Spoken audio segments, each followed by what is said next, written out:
কেউ যদি 10 বার সূরায়ে ইখলাস বা কুল হুয়াল্লাহ সূরা পাঠ করে, কয়বার?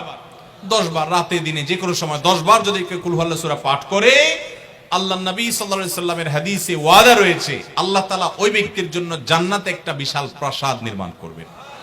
দুনিয়ার কোনো প্রাসাদ না ভাই, পামজমারার প্রাসাদ না ভাই, এটা কোনো দুবাই বা পৃথিবীর কোনো গুরুত্বপূর্ণ জায়গার লোভনীয় কোনো আকর্ষণীয় কোনো জায়গার প্রাসাদ না ভাই, জান্নাতের প্রাসাদ। দুনিয়ার প্রাসাদ রেখে চলে যেতে হবে, জান্নাতের প্রাসাদ যে একবার পেয়ে যাবে অনন্ত অসীমকাল পর্যন্ত আর তার সেখান থেকে বের হতে হবে না, তার থেকে ছুটবে না। আল্লাহ আমাদের সবাইকে ফজিলত অর্জন করার তৌফিক দান করুন, বলুন আমিন। তাহলে সূরা ইখলাস 10 বার মাঝে মধ্যে পড়তে যদি আমরা চেষ্টা করি, পুরা সূরাটা একবার পড়তে 1 মিনিট সময় কিন্তু লাগে না। কুল হুয়াল্লাহু আহাদ আল্লাহুস সামাদ লাম ইয়ালিদ ওয়া লাম ইউলাদ ওয়া লাম ইয়াকুল লাহু কুফুয়ান আহাদ। কয় সেকেন্ড সময় লাগছে? 20 সেকেন্ড, 25 সেকেন্ড। আপনি চাইলে 1 মিনিটে 3 বার কুল হুয়াল্লাহ সূরা পড়তে পারেন, তার মানে 1 মিনিটে পুরো কোরআন খতম দেওয়ার সওয়াব আপনি লাভ করতে পারেন। তাহলে অবসর সময়গুলোতে আমরা মুখস্থ তো সবারই আছে, পড়ার চেষ্টা করব না ইনশাআল্লাহ। আল্লাহ আমাদের সবাইকে তৌফিক দান করুন। এবং পড়ার পাশাপাশি এই সূরাতে আল্লাহর একত্ববাদের কথা বলা আছে, মূল বিষয়টা সেটা, শুধু সওয়াব আহরণ করাই উদ্দেশ্য না, বরং এখান থেকে আল্লাহর একত্ববাদের শিক্ষা নিতে হবে।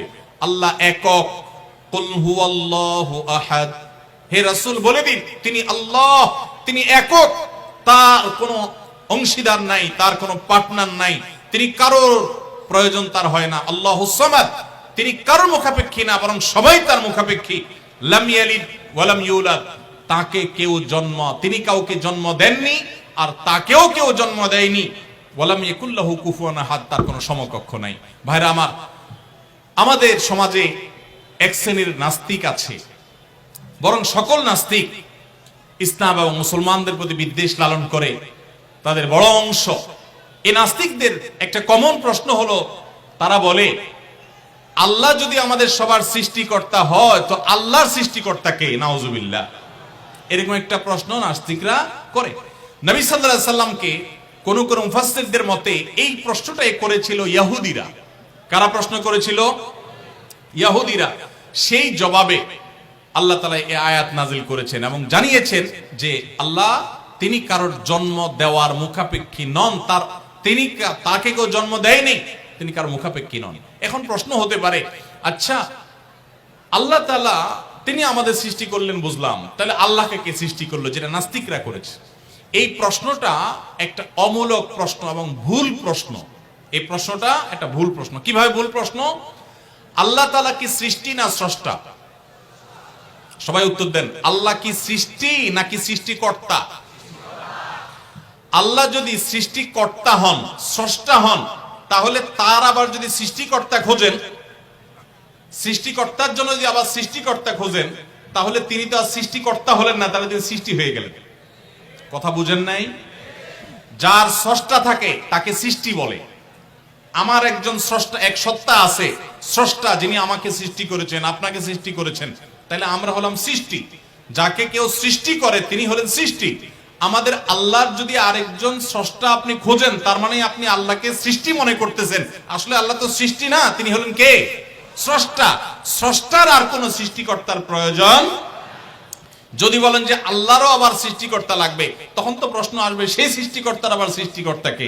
এইভাবে তো অনন্ত অসীমকাল পর্যন্ত যেতে থাকবে, এটা তো হতে পারে না। এই জন্য পৃথিবীর সব কিছু, সৃষ্টি জগতের সব কিছু কোনো কারণ ছাড়া হয় না। এক মহান সত্তা আল্লাহ রাব্বুল আলামিন, তিনি এমন এক সত্তা যে তিনি নিজে সবকিছু সৃষ্টিকর্তা, তাকে কেউ সৃষ্টি করেন নাই। তার আগে চিন্তা করে যদি আপনি হয়রান হন, তো আল্লাহর কাছে পানা চাইবেন, বরং এই চিন্তা না করে আপনি আল্লাহর প্রতি ঈমান আনবেন, শয়তান থেকে পানা চাইবেন। এই যে 3 কুল, এই 3 কুলের আমল এত গুরুত্বপূর্ণ যে আপনাকে শয়তান যখন মনের ভিতর আল্লাহর অস্তিত্ব নিয়ে বাজে চিন্তা করায়, আমাদের কাছে যেসব প্রশ্ন আসে আজকাল, শত শত প্রশ্ন আসে যে হুজুর হঠাৎ করে মনের মধ্যে আল্লাহ সম্পর্কে বাজে চিন্তা আসে, খারাপ চিন্তা আসে, খারাপ কথা মনের মধ্যে আসে, এটা শয়তান করা। এটা যখন মনের মধ্যে আসবে, সাথে সাথে আউযু বিল্লাহি মিনাশ শাইতানির রাজিম পড়বেন, এই সূরা ইখলাস, ফালাক, নাস পড়বেন এবং বাম দিকে প্রতীকী থুতু শুয়ের আগায় যে পরিমাণ থাকে এরকম থুতু বাম দিকে যদি নিক্ষেপ করেন এবং আউযু বিল্লাহ পাঠ করেন, আল্লাহ তাআলা শয়তান থেকে পানাহ দান করবেন।